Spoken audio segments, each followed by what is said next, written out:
ایھا الذین آمنوا قوا انفسکم واہلیکم نارا، اے ایمان والو اپنے آپ کو اور اپنے اہل و عیال کو جہنم کی آگ سے بچا لو۔ ہمارے بچے ہمارا مستقبل ہیں۔ ماں باپ اپنی اولاد کو دین اور دنیا میں کامیاب دیکھنا چاہتے ہیں۔ سبق پھر پڑھ، صداقت کا، شجاعت کا، عدالت کا، لیا جائے گا تجھ سے کام دنیا کی مامت۔ اولاد کی تربیت کا آغاز کہاں سے ہو؟ اولاد کو دیندار کیسے بنائیں؟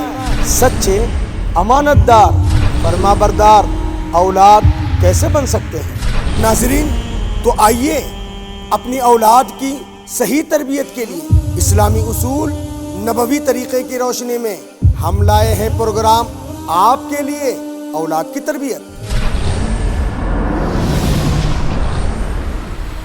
اپنی اولاد کو دیندار، امانت دار، فرما بردار بنانے کے لیے آئیے جانتے ہیں اسلامی اصول اور نبوی طریقے کی روشنی میں شیخ عبد الرحیم جامعی صغری سے اولاد کی تربیت، جلد آ رہا ہے مرسی ٹی وی پر۔